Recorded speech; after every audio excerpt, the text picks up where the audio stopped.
उन्हें इस मार्ग से हटाने का एक उपाय है मेरे पास।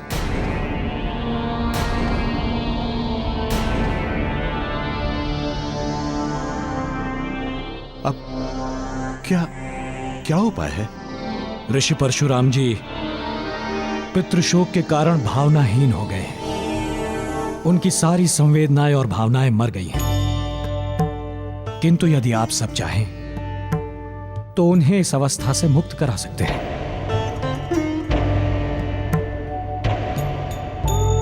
परंतु यह कैसे संभव है पवन पुत्र हनुमान? हम लोग तो यहां पितृलोक में हैं और वो वहां भूलोक में है। इसका भी कोई न कोई उपाय निकल ही आएगा।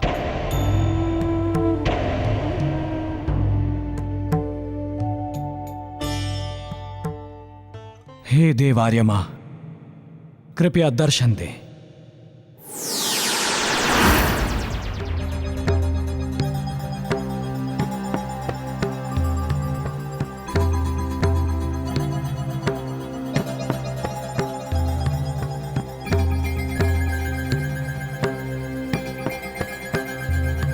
देव आर्यमा, परशुराम जी के ये सभी वंशज कुछ देर के लिए पृथ्वीलोक पर जाना चाहते हैं ताकि ये सभी ऋषि परशुराम को और पाप करने से रोक सकें। क्या इन्हें आपकी अनुमति मिल सकती है?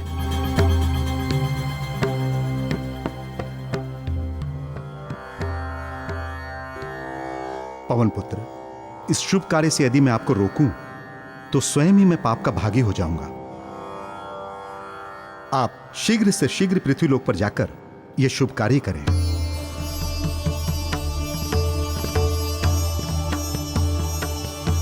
आपका कोटि कोटि धन्यवाद आर्यमा। आपके इस उदारता के लिए यह संसार सदा आपका आभारी रहेगा। क्या हम सभी प्रस्थान करें?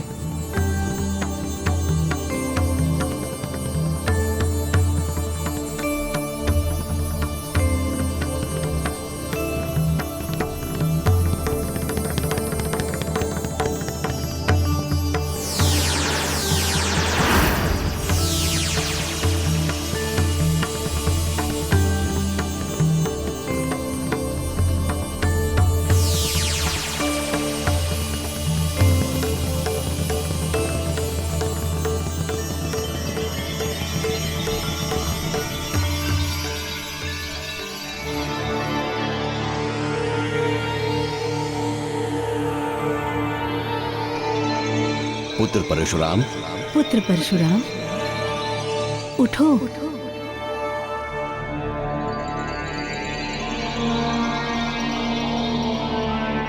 ये तो मेरे पूर्वजों का स्वर है,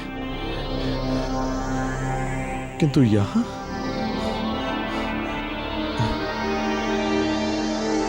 हम सब सभी हैं पुत्र।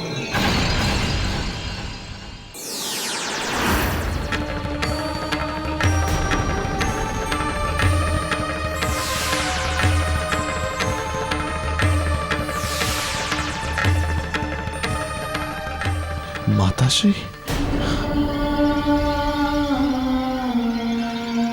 पिताश्री,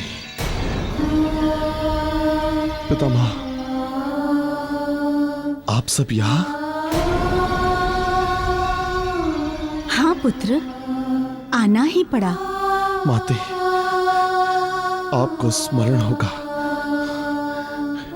मैंने जो प्रतिज्ञा की थी।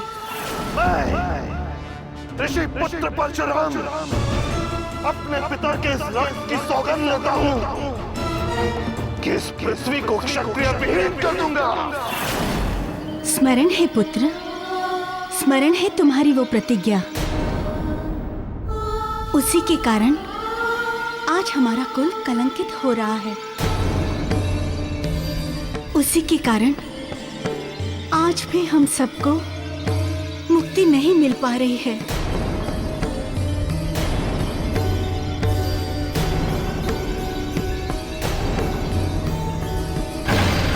क्या? ये आप क्या कह रही हैं माते? तुम्हारे जिन पितरों को पितृलोक में श्रेष्ठ स्थान मिलना चाहिए था। वो सभी अपनी मुक्ति के लिए तरस रहे हैं। हाँ पुत्र परशुराम, तुम जो पाप कर्म कर रहे हो, इनका दंड कई युगों तक हमारा पूरा कुल भुगतेगा।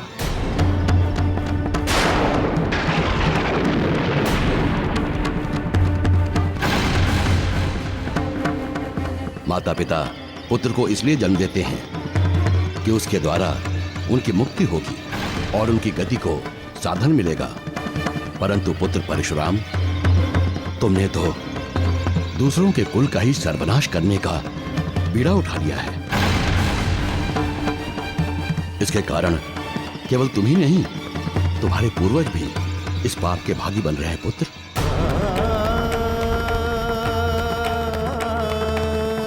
अब ये नरसंहार समाप्त कर दो पुत्र। वापस ले लो अपनी वो प्रलयंकारी प्रतिज्ञा।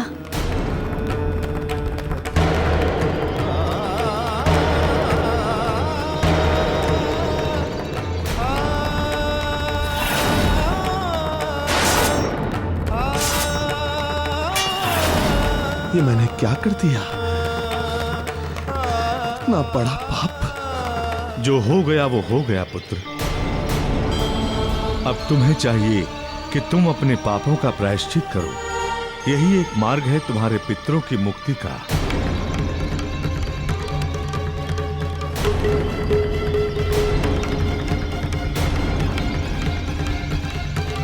जी हाँ पितामह, मैं अपना प्रायश्चित अवश्य करूंगा, अवश्य करूंगा।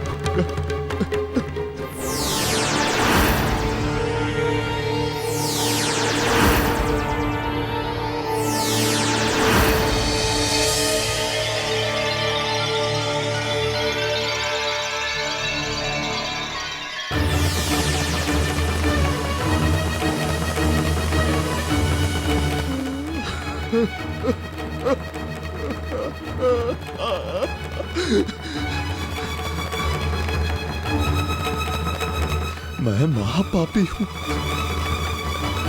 मेरे ही कारण मेरे पूर्वजों को इतना दुख हुआ।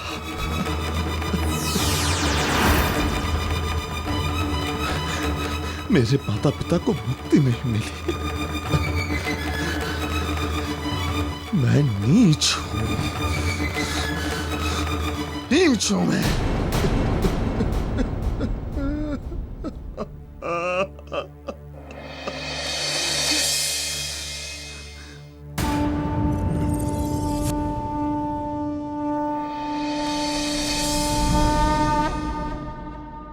कौन है आप जो मुझ जैसे पापी को सही मार्ग पर लाए?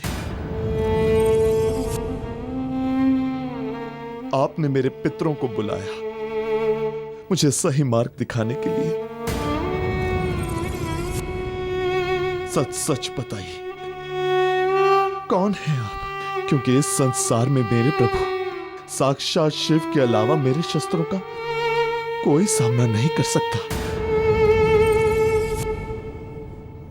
कौन है आप? पुत्र परशुराम, मैं वही हूं जो आपके मन में बसता है।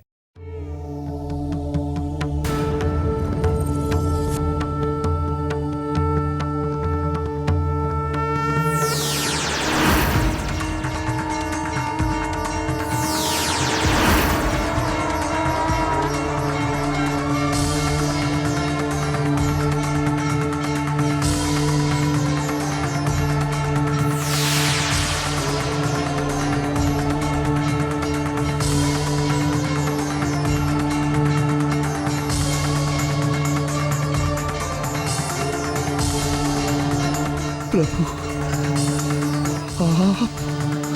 हाँ पुत्र, तुम भटक गए थे, इसीलिए मुझे तुम्हारे पास आना ही पड़ा। मैं महापापी हूं, हत्यारा हूं। मेरी बस एक ही विनती है आपसे, मेरे पापों का दंड मेरे पूर्वजों को ना दे प्रभु। ये दंड तो केवल मुझे मिलना चाहिए प्रभु। मुझे मिलना चाहिए प्रभु। तुम भटक गए थे वत्स, किंतु अब तुम सन्मार्ग पर चलना चाहते हो, तो इसके लिए तुम्हें प्रायश्चित करना होगा। अपने पितरों का पिंड दान करके उनकी आत्माओं को शांति पहुंचानी होगी।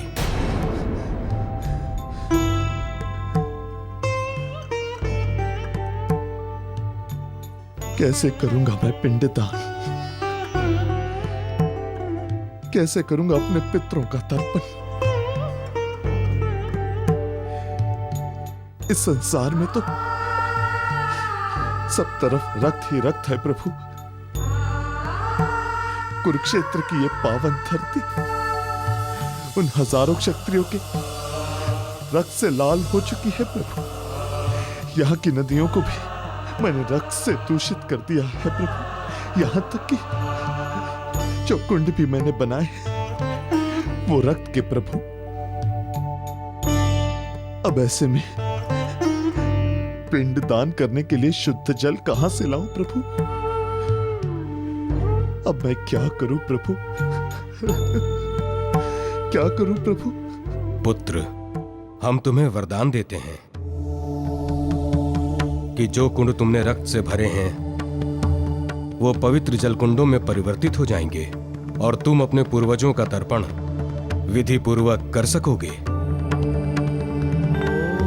उनके साथ साथ उन सब क्षत्रियों का भी पिंडदान करोगे जिन्हें तुमने मारा है।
जाओ पुत्र परशुराम, इस पवित्र जल से अपने पितरों का तर्पण करो।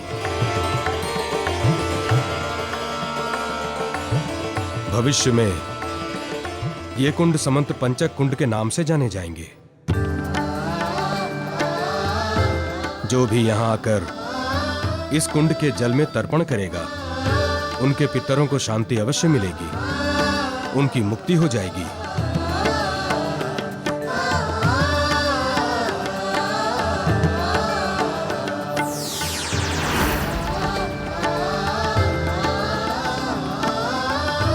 मैं आपकी आज्ञा का पालन अवश्य करूंगा प्रभु, अवश्य करूंगा।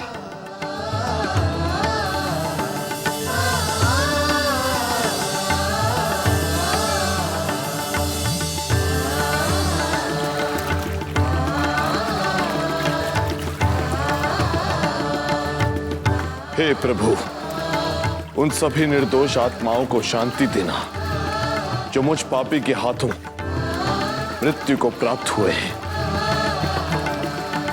हे पितरों, मेरा यह तर्पण स्वीकार करें।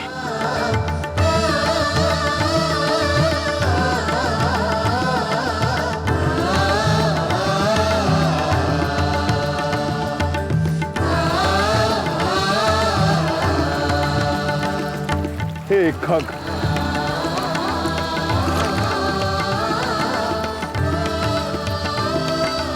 हे मृग,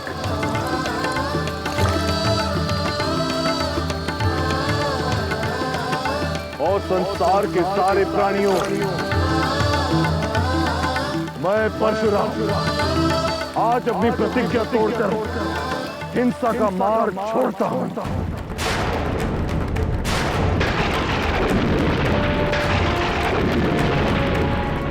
आज के बाद ये परशुराम किसी भी निर्दोष प्राणी पर अपने शस्त्र नहीं चलाएगा। कुरुक्षेत्र की इस पावन धरा पर मुझे साक्षात दर्शन हुए हैं शिव के, इसीलिए मैं यहाँ उनका मंदिर बनाऊंगा।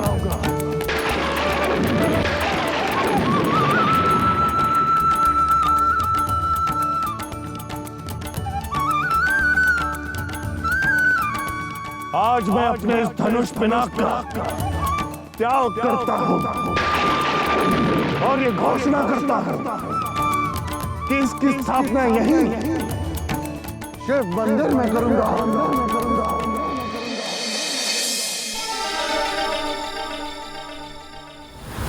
मित्रों, अब आप सब अपने घर की ओर प्रस्थान करें। अब आपके प्राणों को कोई भय नहीं है, क्योंकि परशुराम ने अपनी प्रतिज्ञा वापस ले ली है और हिंसा का मार्ग छोड़ दिया है। किंतु मारुति, हम ये बात कैसे मान लें कि परशुराम जैसा व्यक्ति अपनी प्रतिज्ञा वापस ले ले? मारुति का कथन सत्य है।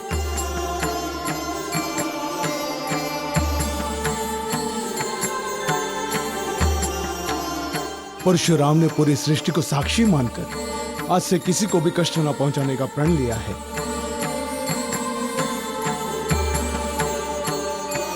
मारुति, आपने हमारा और हमारे प्रजाजनों का जीवन ही परिवर्तित कर दिया और हमें भय से मुक्ति भी दिला दी। जीवन में आप कभी भी कोई आदेश करेंगे तो हम उसे तत्परता से पूर्ण करेंगे। हमें प्रसन्नता है कि हम आप सबके इस साधन का नेक बन सके। अब हमारे प्रस्थान का समय हो गया है, हमें आज्ञा दीजिए।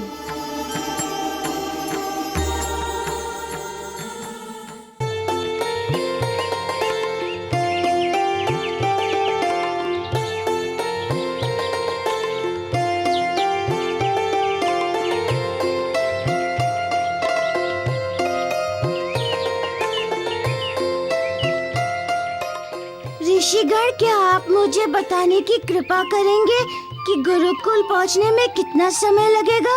मारुति, इस गति से चलने पर गुरुकुल तक पहुंचने में 1 दिन का समय और लगेगा।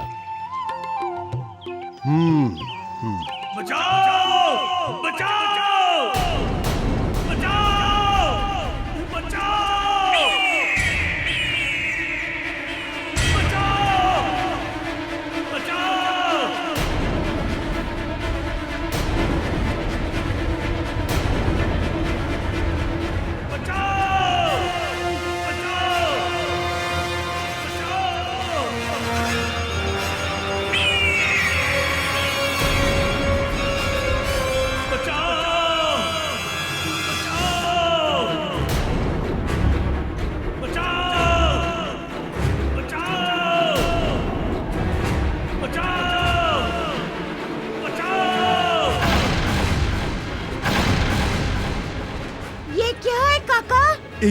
ये जो किसी ऋषि को भोजन बनाने के लिए निर्दयता पूर्वक ले जा रहा है,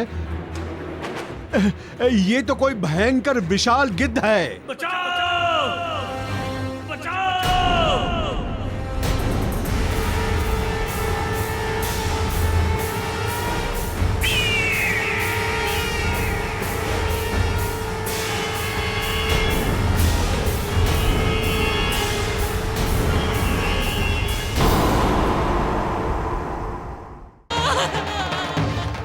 धैर्य माता। धैर्य कैसे रखूं? कैसे? अरे जिसकी आंखों के सामने उसका सब कुछ लुट गया हो, वो कैसे धैर्य धरे? अब क्या होगा हमारा? मैं तो लुट गई। हमारा तो जीवन ही नष्ट हो गया। मेरे बच्चों का क्या होगा? इससे अच्छा तो वो गिद्ध मुझे ही उठा कर ले गया होता।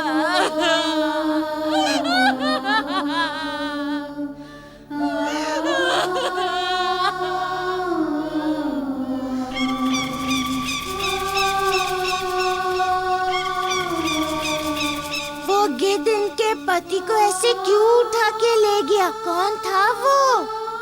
बचाओ! बचाओ! बचाओ!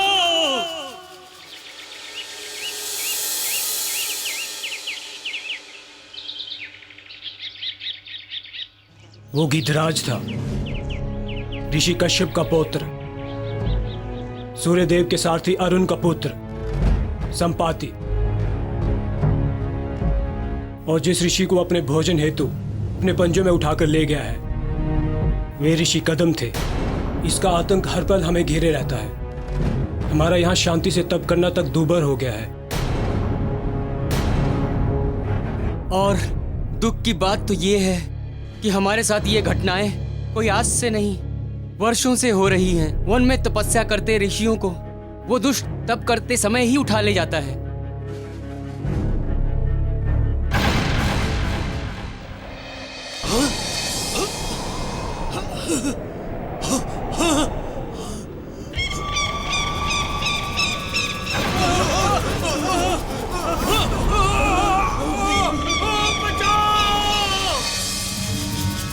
हम हवन कर रहे होते हैं तो वो दुष्ट हवन करते हुए ऋषियों तक को अनायास ही उठा ले जाता है।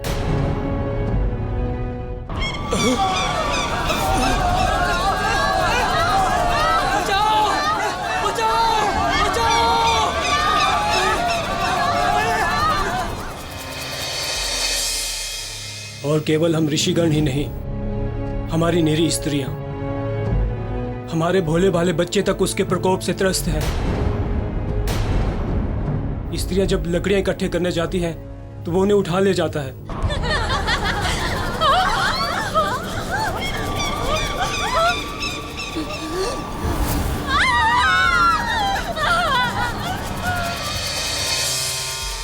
यूं अपनी आंखों के सामने प्रतिदिन अपना सर्वस्व लुटते हुए देखना, यदि नियति ने हमारे लिए यही जीवन लिखा है तो फिर ये तिल तिल कर मरने से तो अच्छा है मैं स्वयं ही अपना जीवन समाप्त कर लेती हूँ।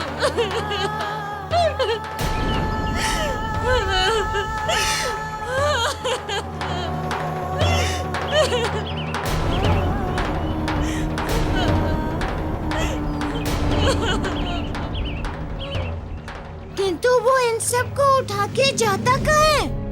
दक्षिण दिशा में दंडकारण्य वन है, उसी ओर ले जाता है वो उन्हें।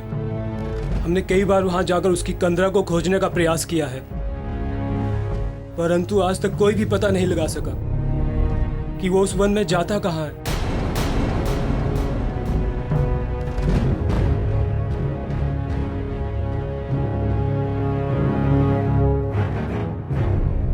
दंडकारण्य वन? किंतु उस वन में संपाति इन्हें कहाँ ले जाता है? नहीं! बचाओ! नहीं, बचाओ! बचाओ! नहीं, नहीं, छोड़ दो मुझे! बचाओ!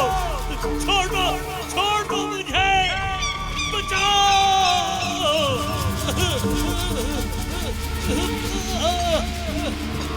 छोड़ दो मुझे! बचाओ! बचाओ! बचाओ! बचाओ! बचाओ!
क्या करे काका, ये तो सचमुच इन तपस्वियों के लिए विपदा की घड़ी है।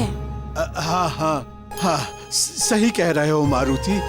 ये संपत्ति ने कितने ही गुणी ज्ञानी तपस्वियों को मारकर उनकी स्त्रियों को विधवा बनाया है। यहाँ तक कि छोटे छोटे बच्चों तक को इसने मारा है काका।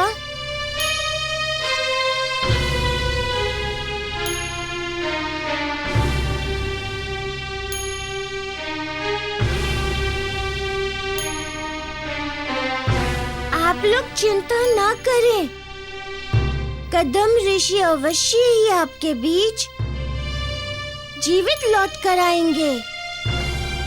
कैसे कैसे लौटेंगे अब ऋषि कदम? हम सभी जानते हैं ये संभव नहीं है। आज तक जो भी उस गिद्ध की पकड़ में आया है वहां से लौटकर वापस कभी नहीं आया।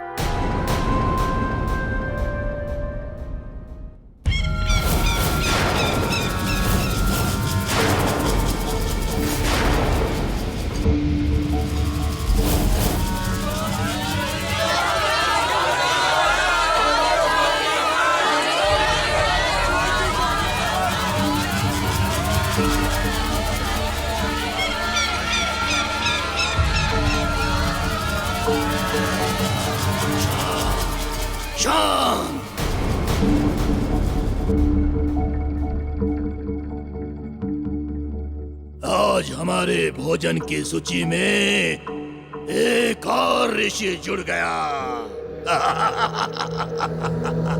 अब मेरे पास मेरी इस कंदरा में पूरे 6 माह तक का भोजन एकत्रित हो चुका है।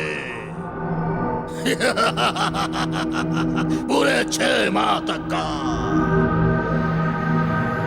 अब मैं तुम सबको एक एक करके खाऊंगा। बोलो बोलो, कौन सबसे पहले मेरा भोजन बनना चाहेगा?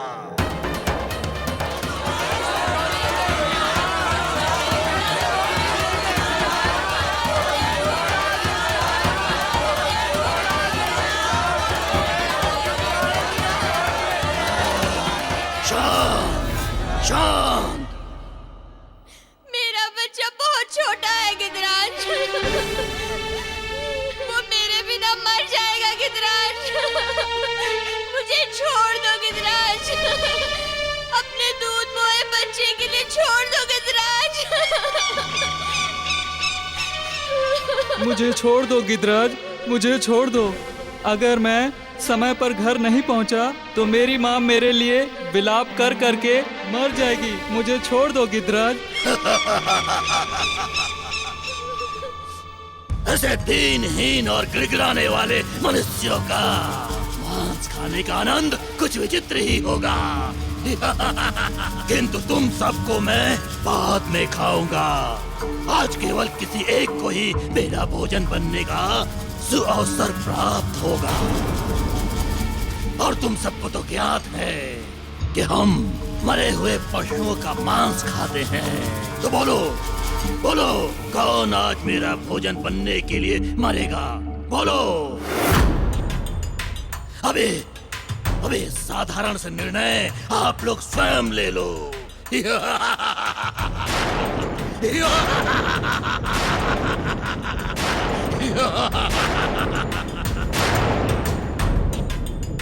तुम ये ठीक नहीं कर रहे हो संपाति। कश्यप कुल की संतान होकर ऐसा घृणित कार्य, लज्जा नहीं आती तुम्हें? अरे तुम्हारे पितामह कश्यप ने इस संसार के लिए क्या नहीं किया? इस संसार में जितनी प्रजातियां हैं वो सब तुम्हारे दादा कश्यप की देन है। और एक तुम हो जो उन्हीं प्रजातियों को अपना भोजन बना रहे हो, उनका भक्षण कर रहे हो।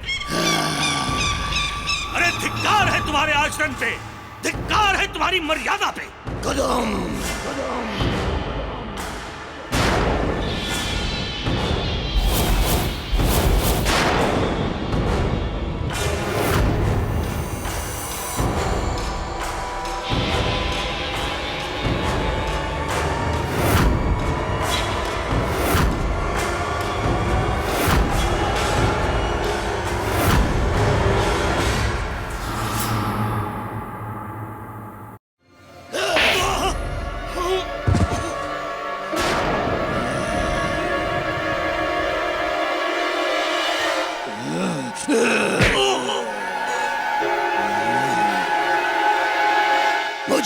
ज्ञान मत दो कदम।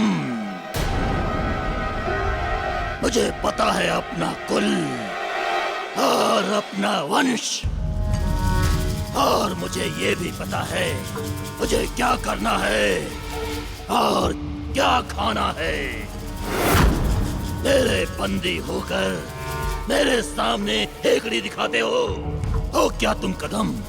मात्र भोजन मेरे लिए, मात्र तुम मेरा भोजन हो कदम, भोजन।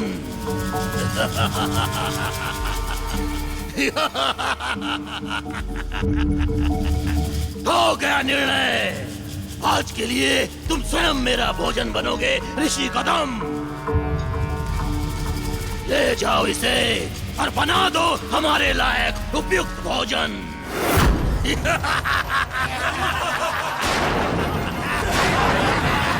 किंतु सुनो, इसके प्राण तुरंत ही मत ले लेना। इसे मारना, इतना मारना कि इसके प्राण इसके शरीर से धीरे धीरे निकले। बलात् नहीं, ये ऋषि स्वयं मरना चाहिए। संपाति को मरे हुए प्राणियों का मांस स्वादिष्ट लगता है। समझ गए? तो करो आज्ञा का पालन।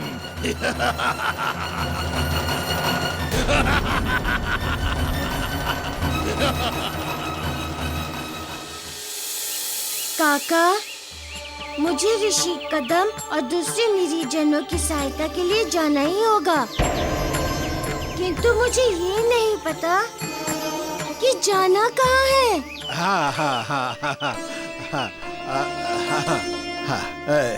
इसीलिए मैंने एक मानचित्र बनाया है मारुति, ताकि यहाँ से प्रस्थान करने से पहले तुम ये जान जाओ कि तुम्हारा गंतव्य स्थान कहाँ है। एक बार मैं दंडकारण्य वन गया था। इसी वन में कहीं वो पहाड़ी है जहाँ वो संपाति रहता होगा।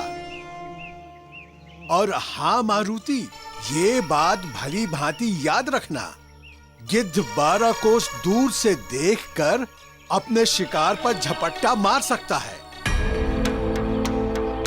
उसकी दृष्टि बड़ी ही तीव्र होती है, किंतु ये निश्चित है कि इन्हीं कंदराओं के बीच में कहीं वो गुप्त स्थान होगा जहां वो संपाति अपने शिकार को एकत्रित करता होगा। हाँ,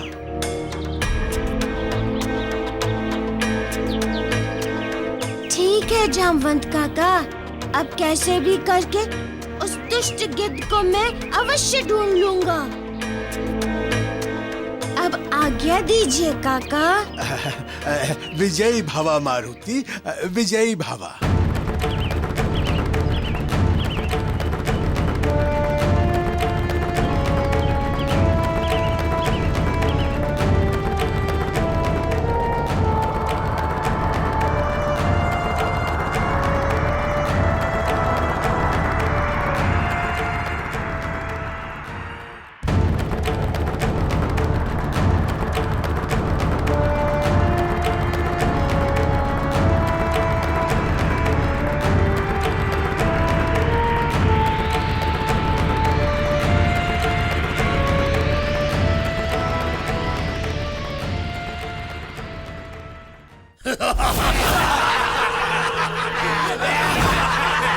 मेरे आज्ञाकारी सैनिकों, हम सब के लिए एक शुभ सूचना है।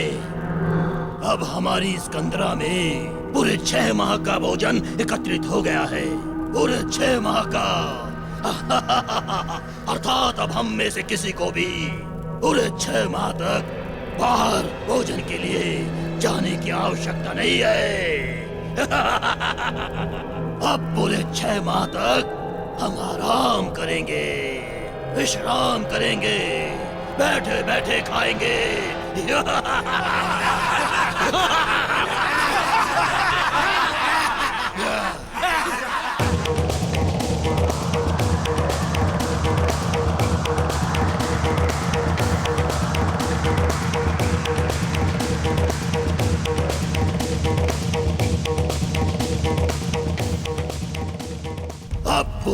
6 माह तक हमारे विश्राम में विघ्न डालने के लिए इस कंदरा में ना कोई आ सके और ना कोई जा सके।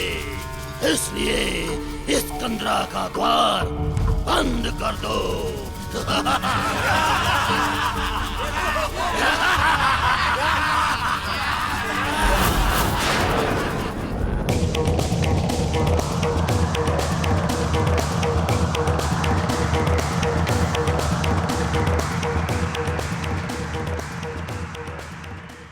कहाँ होगा वो स्थान?